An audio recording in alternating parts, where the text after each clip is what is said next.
আসসালামু আলাইকুম, সকলকে আজকের ক্লাসে স্বাগতম। আজকে আমরা শিখব ভেক্টর জিওমেট্রি বইটার চ্যাপ্টার 6 ত্রিমাত্রিক কার্তেশীয় স্থানাঙ্ক। তো এখানে আমাদের একটু বেসিকটা আমরা জেনে নেই। বেসিকটা হচ্ছে দিক কোসাইন এবং দিক অনুপাত, এই দুটো জিনিস আগে ক্লিয়ার হতে হবে। হ্যাঁ, তো দিক কোসাইন জিনিসটা কি, এটা একটু দেখো যে কোনো সরল রেখা এক্স ও জেড অক্ষে ধনাত্মক দিকের সাথে। তো আমরা অ্যাজ এ ফার্স্ট আমরা একটু ত্রিমাত্রিক স্থানীয় নাঙ্কটা একটু আর্ট করে নিই। হ্যাঁ, তো এটাকে ধরলাম এক্স অক্ষ, এটাকে ধরলাম অয় অক্ষ, এটাকে ধরলাম জেড অক্ষ। তো এই যে তিনটা আমাদের অক্ষ, এই অক্ষের ধনাত্মক দিকের সাথে। তো ধনাত্মক দিক দ্যাটস মিন এখান থেকে এখানে, এখান থেকে এখানে, এখান থেকে এখানে, এইটাই তো মিন করা হচ্ছে, তাই না? তো ধনাত্মক অর্থাৎ ঘড়ির কাঁটার বিপরীত দিকে ধনাত্মক দিকের সাথে আলফা বিটা গামা কোণ উৎপন্ন করে। তাহলে আমরা এক্স অক্ষের সাথে দিলাম আলফা কোণ, অয়কের সাথে বিটা কোণ, জেড অক্ষের সাপেক্ষে গামা কোণ তো উৎপন্ন করে। তবে আমাদের cos alpha cos beta cos গামাকে রেখাটির দিক কোসাইন বলে। তাহলে এটাকে আমরা বলতে পারি cos alpha and then cos beta and then cos gamma. তাহলে cos alpha cos beta cos গামাকে রেখাটির দিক কোসাইন বলে। তো দিক কোসাইনকে সাধারণত এল এম এন দ্বারা প্রকাশ করা হয়। তাহলে দ্যাটস মিন আমরা এল দ্বারা এটা বোঝাইতে পারি, এম দ্বারা এটা এবং এন দ্বারা এটা মিন করতে পারি। তো এখানে এইটা হচ্ছে দিক কোসাইন। তো এরপরে তোমরা দেখো হচ্ছে দিক অনুপাত। দিক অনুপাতকে বলা হচ্ছে যদি তিনটি সংখ্যা কোনো সরলরেখার দিক কোসাইনের সমানুপাতিক হয়। তিনটি সংখ্যা, কয়টা সংখ্যা? তিনটা। তো তিনটা সংখ্যা আমরা কিন্তু আগে দেখেছি এল এম এন। তো ওই তিনটা সংখ্যা যদি কোনো সরলরেখার দিক কোসাইনের সমানুপাতিক হয়, এখন তিনটা সংখ্যা কিন্তু আমরা আগে থেকে জানি এল এম এন, কিন্তু দিক অনুপাতে যে তিনটা সংখ্যা সেটা হচ্ছে এ বি সি। এই দিক অনুপাতের তিনটা সংখ্যা ওই দিক কোসাইনের সমানুপাতিক হয়। দিক কোসাইনকে এলএমএন এর সমানুপাতিক হয়, তবে ওই সংখ্যা তিনটিকে সরলরেখার দিক অনুপাত বলে। তো এইটা যদি হয় তাহলে আমরা মিন করতে পারি যে একটি সরলরেখার দিক কোসাইন এলএমএন এবং দিক অনুপাত এবিসি হইলে আমরা মিন করতে পারি যে দিক কোসাইন ভাগ দিক অনুপাত মানে প্রথম মান ইজ ইকুয়াল দিক কোসাইন ভাগ দিক অনুপাত ইজ ইকুয়াল দিক কোসাইন ভাগ দিক অনুপাত। এইটা কিন্তু আমরা মিন করতে পারি আলটিমেটলি। তো দিক কোসাইন এবং দিক অনুপাতের উপর ভিত্তি করে আমরা থিওরেম 3, যেটা দিক কোসাইনের মৌলিক উপপাদ্য fundamental theorem of direction cosine, সেটা শিখবো। চলো,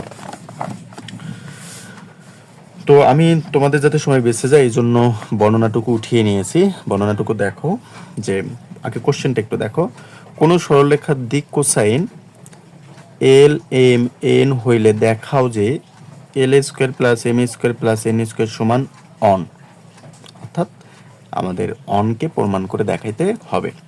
তো থিওরেম 3-এ দেখো কি বলা হচ্ছে। থিওরেম 3-এ বলা হচ্ছে, অর্থাৎ থিওরেম 3 আমরা এখন প্রমাণ করতেছি, সরি ফর দ্যাট, এটা আমরা প্রমাণ করতেছি। এখন কোশ্চেন তো আমাদের এইটা। তো কোনো সরলরেখা ওপি, আমরা এই সরলরেখাকে ধরলাম ওপি। ওকে, আচ্ছা এখানে একটু পিটা দেইনি আমি, এটা পি। ওকে, তাহলে কোনো সরলরেখা ওপি এর দিক কোসাইন এল এম এন। তো এই ওপিটার দিক কোসাইন আমরা কি ধরলাম? L M N. যেখানে পি বিন্দুর স্থানাঙ্ক, এই পি বিন্দুর স্থানাঙ্ক আমরা ধরলাম এক্স ওয়াই জেড। ওকে, তাহলে পি বিন্দুর স্থানাঙ্ক এক্স ওয়াই জেড এবং দিক কোসাইন এল এম এন। অবশ্যই দিক কোসাইন তো এল এম এনই হবে, আর দিক অনুপাত হলে এবিসি ধরতাম। তাহলে এবং ওপি সরলরেখা এক্স অক্ষ, এই ওপি সরলরেখাটা এক্স অক্ষ এবং এই যে এক্স অক্ষ হচ্ছে এটা অয় অক্ষ এবং জেড অক্ষের যোগবোধক দিকের সাথে, তার মানে কি ধনাত্মক দিকের সাথে। তো এখানে তৈরি করবে, একটু খেয়াল করো প্লিজ স্টুডেন্ট। আচ্ছা, এখানে তৈরি করবে আলফা, এরপর এই যে অয়কের সাথে তৈরি করবে বিটা। আচ্ছা, এখানে তৈরি করবে বিটা বিটা এবং এখানে তৈরি করবে কি গামা। তো এই যোগবোধক দিকের সাথে আলফা বিটা এবং গামা কোণ উৎপন্ন করবে। এই জায়গাটুকুকে আলফা, অয়কের সাপেক্ষে বিটা এবং জেটকের সাপেক্ষে তৈরি করবে কি গামা, এটা তৈরি করবে। তো উৎপন্ন করবে। এখন আমরা এখানে তিনটা ত্রিভুজকে নিয়েছি, তিনটা ত্রিভুজ এখানে যেহেতু তিনটা অক্ষ এবং তিনটা ত্রিভুজ, তো আমরা সেইটার অনুপাতে প্রমাণটা করব। তাহলে ত্রিভুজ ওপি, এটা একটু খেয়াল করো। এই যে এই ত্রিভুজটার কথা বলা হচ্ছে, যে এটা লম্বাভাবে যেটা আছে ত্রিভুজ ও পি এ, এই যে ত্রিভুজ ও পি এ। তো এই জায়গাটা একটু খেয়াল করো, এখানে লম্ব ভূমি এবং অতিভুজে একটু তোমাদের প্রবলেম হবে, বাকি দুইটার ক্ষেত্রে প্রবলেম হবে না। তো এটার ক্ষেত্রে তোমার যেটা হবে সেটা হচ্ছে ও এ। এই যে ও থেকে এ, এটা হচ্ছে তোমার ভূমি, এবং ওপি এটা হচ্ছে তোমার কি বলো তো অতিভুজ, এবং এপি এটা হচ্ছে তোমার লম্ব। তো এই জিনিসটা একটু তোমার জানতে হবে, কারণ এটা আমরা ত্রিমাত্রিক স্থানাঙ্ক হলে ভালো বোঝাইতে পারতাম।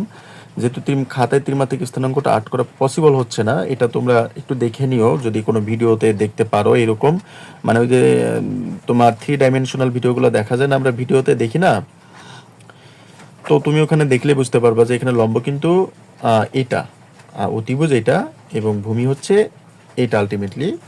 তাহলে আমরা লিখতে পারি এখানে, দেখো আমরা এখানে লিখতে পারি যে কজ আলফা, আমরা কজ আলফার মানটা যদি বের করতে চাই তাহলে কি কবরে ভূত, ভূত কি ওয়ে, কবরে ভূত অনেক, অনেক কি ওপি। ওকে, তো দেখো এইটুকু আশা করি বুঝতে পেরেছো। তাহলে কজ আলফা ও থেকে এ, যেহেতু এটা এক্স অক্ষের সাপেক্ষে তার মানে এর মান হচ্ছে এক্স, আর ওপির মান তো আমরা জানি না, রেখে দিলাম। হ্যাঁ, তাহলে এটাকে যদি আমরা আর গুণন করি তাহলে অতএব লিখতে পারি এক্স সমান ওপি কস আলফা। সো প্রিয় স্টুডেন্ট, দেখো এই জায়গা পর্যন্ত কোথাও তোমাদের প্রবলেম ফেস হয় কিনা। তো সেম ভাবে একইভাবে আমরা লিখতে পারি কস বিটার ক্ষেত্রে সমান, কস বিটারটা তো খুবই সহজ, এখানে ভূমি হচ্ছে ওবি, ওকে, আর অতিভুজ হচ্ছে কি ওপি। তাহলে অতএব ওবির মান কত? আচ্ছা, ওবির মানটা হচ্ছে আমাদের যেহেতু অয়কের সাপেক্ষে তাহলে অয় ভাগ হচ্ছে ওপি, তাহলে আমরা লিখতে পারি কস বিটা, আচ্ছা অয় সমান ওপি কস বিটা। তো একইভাবে আমরা কিন্তু গামারটাও বের করে নিতে পারি। একইভাবে গামাটা কি বলতো, অর্থাৎ কস গামা সমান ওসি ভাগ হচ্ছে ওপি, তার মানে আলটিমেটলি দাঁড়াচ্ছে জেড বাই ওপি। তাহলে অতএব জেড সমান ওপি কস গামা। তো দেখো তো এই পর্যন্ত প্রবলেম ফেস হয় কিনা তোমাদের, আশা করি তো প্রবলেম হওয়ার কথা না। তো এখন এখানে খেয়াল করো, আমরা প্রথমটাকে সমীকরণ 1 ধরবো, এটাকে সমীকরণ 2 ধরবো, অ্যান্ড দেন লাস্টটাকে আমরা সমীকরণ 3 ধরবো। তো এ পর্যায়ে আমরা এই তিনটা সমীকরণকে আমাদের পরিমাণে দেখো স্টুডেন্ট, পরিমাণে দেখো বর্গ করা আছে, খেয়াল করে দেখো বর্গ করা আছে। তো আমরা এই তিনটা সমীকরণে যে বাম পক্ষগুলোকে আছে এগুলোকেও বর্গ করব এবং ডান পক্ষকেও বর্গ করব। আচ্ছা ডিয়ার স্টুডেন্ট, আশা করি তোমরা এইটুকু বুঝতে পেরেছো যে কিভাবে আমরা এক্স এর ভ্যালুটা বের করলাম, ওয়াই এর ভ্যালুটা বের করলাম এবং জেড এর ভ্যালুটা বের করলাম। এরপর যে আমরা কি করব, এই যে সমীকরণ 1, 2 এবং 3 নং সমীকরণটা যেটা পেয়েছি এটাকে আমরা বর্গ করব। কেন বর্গ করব একটু খেয়াল করো। এই যে দেখো আমাদের প্রশ্নে বলা আছে যে স্কোয়ার দেওয়া আছে, অর্থাৎ বাম পক্ষের ওপর স্কোয়ার দেওয়া আছে। তো আমাদের অবশ্যই যে ভ্যালুটা বেরোচ্ছে সেখানে কিন্তু কোনো স্কোয়ার নেই, আলটিমেটলি আমাদের স্কোয়ার নিয়ে আসার জন্য বর্গ করতে হবে। তাহলে আমরা লিখব সমীকরণ 1, 2, 3কে বর্গ করে অবশ্যই যোগ করব, কারণ যোগই দেওয়া আছে, যোগ করে পাই। ওকে, তো আমরা সমীকরণ, আচ্ছা এখানে যেহেতু আমি ইংরেজিতে লিখেছি, ইংরেজিতে লিখি, ঠিক আছে। তো সমীকরণ 1, 2, 3কে বর্গ করে আমরা যোগ করব। তাহলে 1 নং কি ছিল এক্স, তাহলে এক্স এর উপরে স্কোয়ার। আচ্ছা আমরা একটা কাজ করতে পারি যে বাম পক্ষের গুলা বাম পক্ষে যোগ করে দিব আমরা, তাহলে জিনিসটা ভালো হবে। Y square plus z square is equal OP square cos square alpha plus OP square cos square beta plus OP square cos square gamma. তো এটা আমাদের হয়ে গেল। এখন খেয়াল করো, তো এখন এ পাশে যা আছে তা থাকুক, আমরা এখান থেকে ওপি স্কোয়ার কমন নেব। তাহলে এখানে থাকে আমাদের cos square alpha plus cos square beta plus cos square gamma. Okay, তো ডিয়ার স্টুডেন্ট এ পর্যায়ে তোমরা একটু চিত্রটাতে খেয়াল করো। এই যে চিত্রটা, এখানে আমরা যদি ওপির ভ্যালু বের করতে চাই তাহলে, অর্থাৎ ওপির দৈর্ঘ্য যদি বের করতে চাই তাহলে আলটিমেটলি আমাদের কি হবে। তো ত্রিমাত্রিক কার্তেশীয় স্থানাঙ্কে ওর ভ্যালু আমরা ধরে নিতে পারি 0, 0, 0। তো আমরা নিয়ে নিলাম।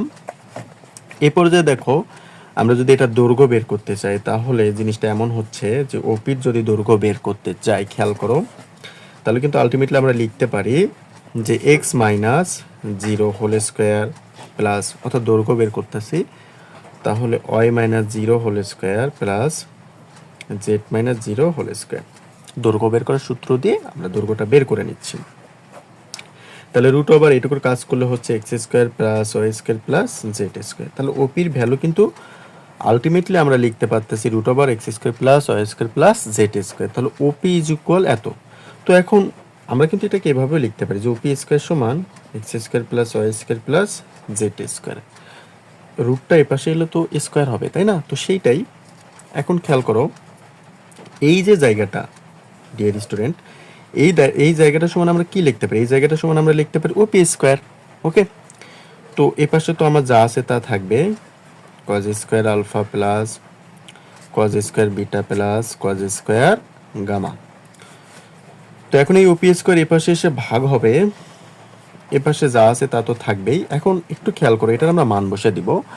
আমরা শিখেছিলাম যে সরলরেখার দিক কোসাইনের ক্ষেত্রে কজ আলফা সমান শিখেছিলাম এল তার উপর স্কোয়ার প্লাস কজ বিটা সমান শিখেছিলাম এম তার উপর স্কোয়ার, কজ এন সমান শিখেছিলাম কজ গামা সমান শিখেছিলাম এন তার উপর স্কোয়ার, যেটি স্কোয়ার আছে। তো এখন এটা কাটাকাটি করলে অন হয়, তাহলে আমরা লিখতে পারি যে এল square plus M square plus N square সমান অন। এটাই হচ্ছে আমাদের প্রমাণ এসেছিল, যেটা আমরা প্রমাণ করে ফেললাম। তো আশা করি তোমরা বুঝতে পেরেছ। পরবর্তী ক্লাসে তোমাদের পরবর্তী যে থিওরেমটা আছে সেটা শেখানো হবে। Thank you.